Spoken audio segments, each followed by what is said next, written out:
The toothbrush in the bathroom wasn't hers. It was navy blue, soft bristles, still wet. Geneva uses pink, always has. And she brushes before bed. Never in the morning because she likes to let the coffee stain her teeth evenly. I've heard that line so many times it's practically tattooed in my brain. But this wasn't her toothbrush, and it was on my side of the sink. I stared at it for a long time, toothbrush in one hand, my own breath fogging up the mirror. I wasn't sure if I should laugh or scream, so I took a photo of it, just in case. By the time I walked into the kitchen, she was already halfway through her toast, dressed like she was going to a gallery opening instead of work. Black blouse, tight cream pants, earrings, heels. She doesn't wear heels to the office. Not since the incident with the marble stairs. New toothbrush? I asked casually. She didn't look up. Huh. In the bathroom. She chewed slowly. Oh, that. It's probably yours. Or maybe I bought it for the guest drawer. We don't have a guest drawer. She sipped her coffee and smiled in that empty way people smile at waiters they won't tip. Lowell, what are you doing? Just asking. Well, stop. You're acting like someone's been murdered. I could have asked more. Should have. But instead I said, you going somewhere special today? Her eyes flicked up for a second, just long enough to register panic before snapping back to smug. Client meeting. Late lunch. Might be gone a while. Might be gone a while, I repeated under my breath. She stood, picked up her keys, kissed the top of my head like I was a dog, and said the 7 words that ruined everything. I'll make it up to you later. I didn't even know what she meant. I wasn't owed anything. She wasn't missing a birthday. It wasn't our anniversary. But she said it like I should just shut up and nod. So I did. And then she left. 2 hours later, I drove to the building her new office is in. I parked across the street, just far enough to not look suspicious, and watch people come and go. No Geneva. 3 hours. Still nothing. 4. And then a man walked out I'd never seen before. Tall. Rolled up sleeves. Loafers with no socks. Looked like the kind of guy who corrects people's grammar at brunch. 10 seconds later, Geneva followed him out. Laughing. She was laughing. She touched his shoulder. He leaned in. Too close. Her hand was still there. She said something. He grinned. Then they crossed the street and vanished into a restaurant I couldn't afford even on a promotion. I didn't follow them. I didn't confront her. I just sat there, hands trembling on the steering wheel, watching through my windshield as the reflection of my marriage dissolved on the glass. I texted her. What time should I expect you home? No reply. So I sent a second one. I'll make things clear later too. Still nothing. But that was okay. Because later was mine now. And what she didn't know was, I had already opened the second bank account. That night, Geneva came home at 11:26 p.m. I didn't have to check the clock. I watched the timestamp on the security cam app I'd installed that afternoon. She didn't know I had set it up. I had it routed through a dummy folder labeled tax documents. That's the thing about working IT in a middle school for 15 years. You get good at being invisible and knowing where to look. When the door opened, I was pretending to be asleep. She didn't check. She walked past the bedroom with her heels in her hand and no attempt to be quiet. I could hear her humming. Not a song, just that tuneless, careless hum people make when they've had wine and no regrets. I kept my eyes shut, counted her steps. 12 to the bathroom. Water ran. Toothbrush again. Not the pink one. The navy one. Still not hers. She didn't crawl into bed beside me. She went to the guest room. No explanation. No guilt. Just distance. The kind you don't cross once it hardens into silence. The next morning, she left early. No coffee. No kiss. She texted me midday. Meeting ran late. Let's talk tonight. I left it on read. While she was at work, I sat at the kitchen counter with my laptop open and a pit in my chest that felt like it was eating my lungs. I wasn't sure what I was looking for until I found myself staring at her old iPad in the junk drawer. I hadn't touched it in years. She used to use it to read those trashy thrillers, the kind with titles like She Lied Beneath the Pines or The Husband's Last Mistake. I wiped the screen, turned it on. Dead. I charged it. When it booted, it asked for a passcode. My birthday didn't work. Our anniversary didn't work. Neither did her dog's name from college or the last 4 of her old number. But then I typed Ezra 1993, just for the hell of it. I remembered her mentioning his age once during a rant about young blood at the office. He was 30. That made him born in 93. The screen unlocked. That's when my hands started shaking for real. It was like stepping into a second version of my wife, one I had never met. Photos of cocktails at bars I didn't recognize. Dinner plates with a second drink across the table. Close crops of wrists, collarbones, texts like, "Last night was dangerous," face blowing a kiss. The kind of messages that carry nothing explicit but scream everything. There were no names. Just timestamps. Just breadcrumbs. But it was her. Her voice in the voice notes. Her laugh, a little higher than the one I knew. Her saying things like, "He thinks I'm at yoga," or worse, "He's so easy to lie to. It makes me feel bad." Almost. Almost. I didn't cry. I didn't throw the iPad or smash the wine glass sitting next to me. Instead, I took a deep breath, closed it, and placed it back in the drawer. Because something about the way she said, "almost," made me realize she thought she was untouchable. That's when the plan started forming. I didn't know the whole shape of it yet. Just shadows. But one thing was certain. Geneva wasn't going to see this ending coming. Geneva didn't bring up the iPad that night. Of course she didn't. She didn't know I'd unlocked it. She came home with grocery bags, like she was starring in a sitcom about redemption. Red wine, overpriced cheese, strawberries. No card. No apology. Just casual domesticity, like she could smooth over betrayal with brie. She said, "I thought we could reset. We've both been stressed. It's been a weird week, huh?" I looked up from the couch, where I'd been pretending to read. Weird's one word for it. She gave me that smile again. The same one from the bathroom. The same one from every "it's nothing" moment in the last 6 months. But this time, I watched it carefully. I didn't just see her teeth and lips move. I saw the control behind it. The precision. Like she knew how far to stretch the truth before it snapped. We had dinner. She talked about office drama like I didn't already know half her coworkers through her messages. She mentioned Ezra once, briefly, too briefly. "He's a little intense," she said, like she was trying to downplay it now. "You'd hate him." She was right. I did. That night, she got back into our bed, slid under the covers like nothing had changed, laid her head on my shoulder like she'd always belonged there. I let her. I stayed still. My arm tingled and went numb, but I didn't move. I just stared at the ceiling and counted the seconds between her breaths. The next morning, she was gone before I woke up. No note. No text.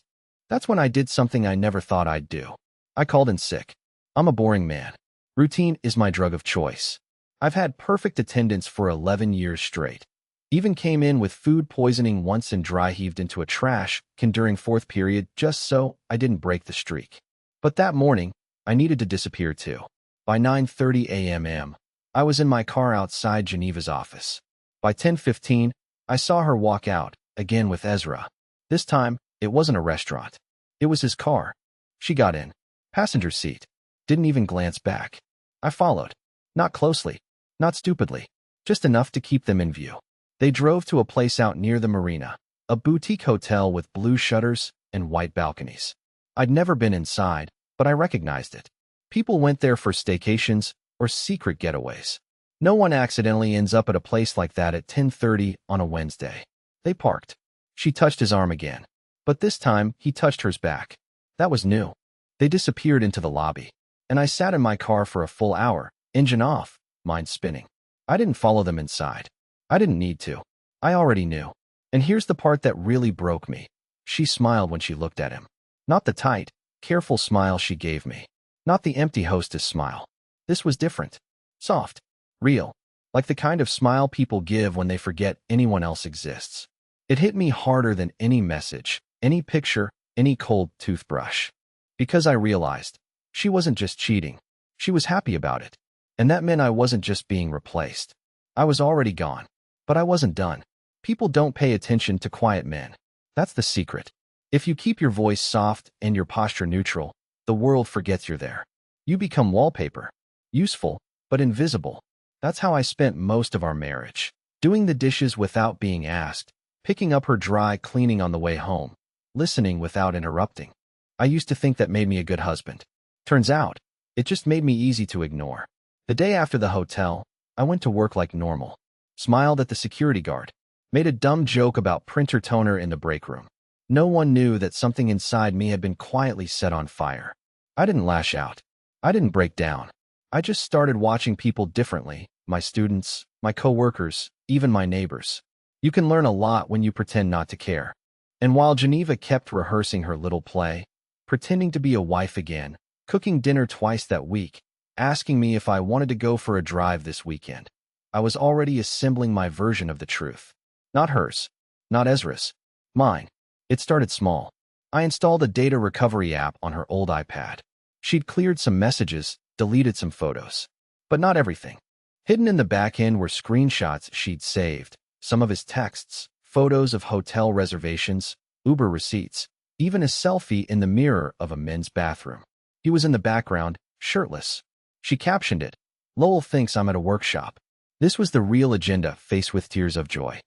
I stared at that one for a while. Not because of what it showed, but because of what it proved. She wasn't just lying to me. She was mocking me while she did it.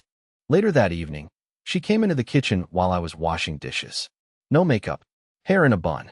The version of her I used to find most beautiful. She leaned against the counter and said, "I've been thinking, maybe we should get away. Somewhere quiet. Clear the air." She smiled like she wanted to be forgiven. Like she had already decided that this was over and clean and solvable. Clear the air? I asked, drying my hands. Yeah. Reset everything. Maybe the lake house. The lake house. Her parents' cabin. 3 hours north. No cell signal. No neighbors.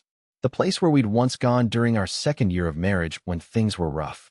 I remembered chopping wood in the rain while she cried into her wine and said she didn't want to become her mother. And now she wanted to go back there. With me. I said sure. That could be good. She kissed my cheek, a little too fast, like a reflex. Then she started making a packing list. I offered to bring the wine. But I wasn't planning on going there to heal. I had already booked a consultation that morning. With a lawyer. A woman named Delaney Croft. She didn't ask many questions. Just listened, typed, and slid a folder across the desk. "If everything you've told me is true," she said, "you'll be holding the detonator." Not her. I opened the folder. Inside were steps, instructions, a list of shared assets, legal language, and a strategy designed to protect me while making Geneva's new life a hell of unpaid debts and burned bridges. Delaney leaned in, looked me in the eye, and asked, "You want revenge, or you want leverage?" I didn't blink. Both. And for the first time in weeks, I felt like someone saw me. The lake house was colder than I remembered. The kind of cold that seeps into your fingertips no matter how many logs you throw into the fireplace. Geneva walked around like she was in a movie about rediscovering love, lighting candles, opening windows for fresh air, putting on that indie playlist she always used to play when we argued. She didn't say much, but her movements were rehearsed. Every step, every glance, every touch on my arm, they were all versions of something she'd done before. But something was missing now. I couldn't name it at first. Then I realized there was no guilt in her anymore. She had crossed so many lines that remorse no longer had a place to sit. We had wine that first night, 2 glasses each. She insisted on talking about the past. "Remember that blizzard our third year? We got snowed in and just ate cereal for dinner and laughed ourselves sick," she said, eyes wide with nostalgia she didn't actually feel. I nodded, played along, even laughed at the right moments. But inside, I wasn't reliving memories. I was watching a stranger try to reconstruct a version of me she could still manipulate. Around midnight, the fire crackled down to embers. She stood up from the couch and walked to the window.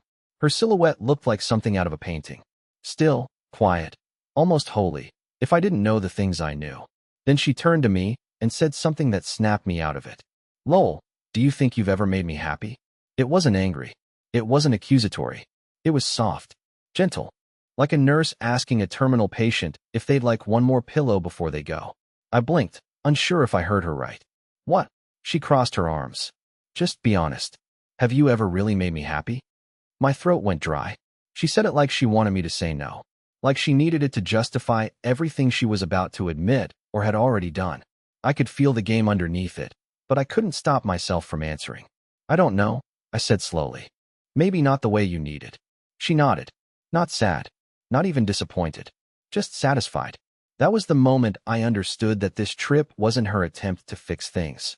It was her victory lap. Her quiet way of closing the chapter on a marriage she had already emotionally vacated.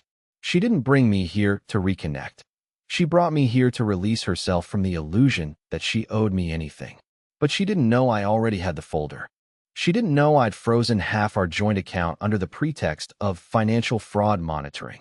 She didn't know I'd talked to our neighbor Beth the week before, the same Beth who Geneva had once called a boring gossip, but who happened to see her car parked outside Ezra's apartment more than once.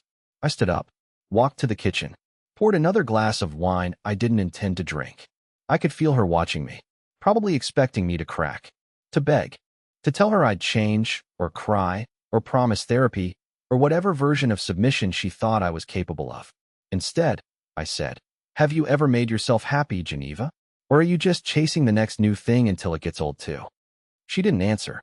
She just picked up her glass, clinked it against mine, and whispered, "Guess we're both about to find out." That night, we slept in the same bed, back to back, her spine a mile from mine. But neither of us slept. Only one of us knew what would happen when we got home, and I had every intention of making her the last to find out. We drove back from the lake house in near silence. Geneva kept looking out the passenger side window like the trees owed her answers. Every now and then she'd hum softly or sigh with theatrical weight, but she didn't say a word. I didn't either. I wanted her to feel it, the vastness of the distance that had formed between us, the kind that no playlist or cabin in the woods getaway could stitch shut.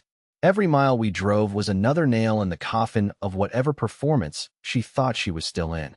We got home just after dark. The house smelled like plastic and stale air. She dropped her bag in the hallway and immediately went to the kitchen, probably to open a bottle of wine or start dinner, because that's what she always did after uncomfortable silences. She filled them with noise. I followed her in, but I didn't say anything. I didn't need to. The envelope was already on the table. A plain white rectangle. No logo. No handwritten note. Just her name printed on a single sheet inside, and a series of documents that outlined everything. The financial discrepancies, the hotel visits, the vehicle tracker logs, the screenshots I had printed from her iPad. Everything I couldn't say out loud, because she would spin it or smirk it into dust. She saw it immediately and stopped mid-step. "What's this?" she asked without touching it. I leaned against the counter and crossed my arms. "You tell me."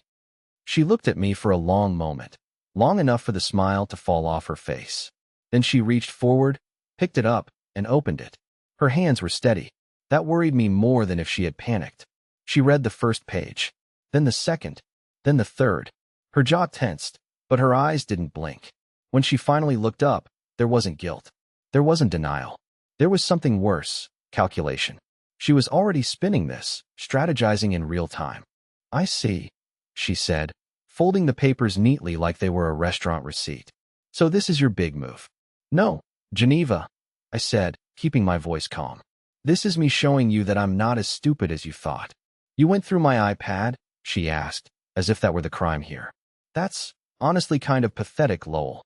And sleeping with a coworker while telling your husband you're working late isn't?" "I never said I was perfect," she said coolly, like that line could possibly balance the scale. "I didn't need perfect. I just needed honesty." "Well," she said, tapping the envelope against her palm, "guess you should have picked someone else for that 12 years ago." And that was it. That was the moment the mask came off for good. Not rage, not even sadness, just indifference. This wasn't a woman begging for forgiveness or scrambling to cover her tracks. This was someone who had already exited the marriage in her mind and was annoyed I hadn't read the memo. The Geneva I married, the one who cried at animal shelter ads and once canceled an entire weekend trip because I had a sore throat, was gone. Or maybe she never existed. Maybe that woman was a role, and I was just the idiot who applauded too loudly every time she played it well. She tossed the envelope onto the table and started walking away. I didn't move. I didn't chase. I just said the one thing I'd been holding in since the lake house. "You think Ezra's going to save you?" She stopped at the doorway but didn't turn around. "I think Ezra," she said slowly, "isn't afraid of me." That one hit harder than I expected. Because beneath it, she wasn't just saying Ezra was brave. She was saying I wasn't. She left the room. Not the house, just the room. But it felt like something larger had been vacated. I stood there staring at the envelope she no longer feared, wondering when exactly she stopped being afraid of losing me. But what she didn't realize was that I hadn't even played my final hand yet. Because Ezra? He wasn't as clean as she thought. And I had proof. Geneva thought she had picked the right kind of affair partner. The charming type. The smooth talker in a blazer with no tie. The confident younger guy who quoted books he'd never finished and leaned forward during meetings like his ideas mattered more than anyone else's in the room. Ezra was shiny, polished, loud in the ways I wasn't. She assumed that made him better, more dangerous, more fun. But what she didn't realize, what she never stopped to consider, is that people who burn fast usually don't check where the fire lands. I started looking into Ezra weeks before I ever put the envelope on the table. Geneva gave me enough details in her careless mid-dinner rants. The name of the consulting firm he'd transferred from, the city he used to live in, and a throwaway line about his weird NDA drama at his last job. I remembered it because she laughed when she said it. She always laughed too hard when she was trying to distract me. A buddy of mine from college, Ray, still works in risk and compliance for a private logistics company in Portland. I gave him the name, the firm, and a soft nudge. I told him I had concerns about someone who might be circling a vulnerable family member. That was enough. Ray's a quiet guy, but he doesn't like predators. 2 days later, I had a Dropbox folder. Inside were documents. Not speculation. Not rumor. Actual HR transcripts. Settlements. Testimony. Ezra hadn't just left his last job. He had been pushed out. 2 formal complaints. One sealed with an NDA and a financial agreement. The language was dense, corporate, sanitized. But between the lines, it was all there. Emotional coercion. A history of crossing lines with female employees. One of them had reported that he seemed to enjoy the secrecy more than the relationship itself. That line stuck with me. I didn't show Geneva the folder. Not yet. That would have been too easy. Instead, I sent it anonymously to her company's HR department using a temporary encrypted email. No note. No threat. Just subject line. For your due diligence, former behavior patterns. I waited. It didn't take long. 3 days later, Geneva came home early. Hair pulled back. Face pale. Shoes still in her hand.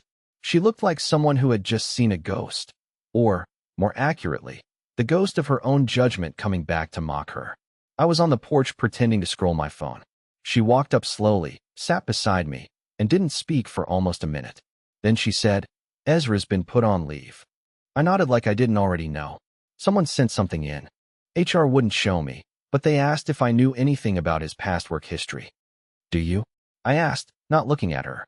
She didn't answer, just stared into the street, like maybe the trees would explain how her personal fantasy had collapsed in broad daylight. "You think I did it, don't you?" I asked, keeping my tone flat. She finally turned to me, and her eyes weren't angry. They weren't even scared. They were hollow, like something had been taken from her, and she didn't know what it was yet. "If you did," she said quietly, "I don't think I want to know." "Well," I said, pushing off the railing and standing up, "lucky for you. I stopped telling you the truth a long time ago." I went back inside and left her on the porch. That night, I heard her crying in the guest room. Soft, muffled sobs, but not the kind that begged for comfort. The kind that only come when someone realizes they were never the smartest person in the room to begin with. She had bet on a fantasy, a man who made her feel dangerous again. But she never thought to vet him, never thought to ask why someone with such charm had bounced from company to company. She never wondered why she was so easy to fool. And now, when reality finally snapped shut around her, she cried like the victim in a story she had written herself. But I wasn't finished. Because she still thought this ended with Ezra. She had no idea I'd already gone to the next level. One more piece. One more move. And the house she built on lies would come down completely. The morning Geneva left wasn't loud. There was no shouting, no suitcase slamming, no shattered plates or broken picture frames. She simply walked down the stairs with a duffel bag that I recognized from our honeymoon. Ironic. And said she was going to stay with her sister for a while. I nodded. That was it. She waited. For me to plead. For some last-ditch rescue. For the weak version of me she had grown comfortable discarding. But I had already buried that man.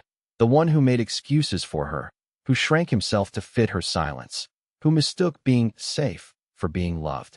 He was gone. So I let her leave. I didn't even close the door behind her. The house was still. The kind of stillness that feels heavy, like someone turned down the volume on your whole life. But beneath that silence was something new, something I hadn't felt in years, possibility. It didn't come right away. The first week was weird. I still set the coffee for 2. Still checked the front camera when the wind moved the mailbox. Still found her hair ties in drawers and lip balm in the car's center console. But little by little, the ghost of our marriage began to fade. Geneva emailed once, asking about the mortgage. I forwarded her to my lawyer. She sent a second email saying, "I hope we can be adults about this." I didn't reply. What she really meant was, "I hope I still have leverage." But she didn't. Not anymore. 3 weeks later, I sat across from Delaney, my lawyer, and signed the final agreement. The house would stay mine. The savings account would be split, but I'd already shifted my half long before Geneva realized the game had changed. Ezra had been officially terminated. Geneva's role at the company was under review. HR speak for, "Your exit is pending. We're just waiting for it to look clean." But here's where things took a turn I didn't expect. I didn't feel triumphant. I didn't feel like I'd won. Instead, I felt free. Not the wild, reckless kind of freedom that makes people do tequila shots in Cancun and download dating apps in the middle of the night. No, this was something softer, quieter, more real. I took time off, went upstate, fixed the back porch, spent a day with my niece just painting plastic dinosaurs for no reason. One afternoon, I helped an old neighbor install a new doorbell and stayed for grilled cheese. I know it doesn't sound like much, but it felt like mine. My time, my life, my terms. Geneva texted me once more. It was short. No opener. No smiley face. Just, "Did you ever actually love me?" I stared at the screen for a long time. Then I typed back, "Yes, but I never loved you like this version of me does." Then I deleted the draft. And I never replied.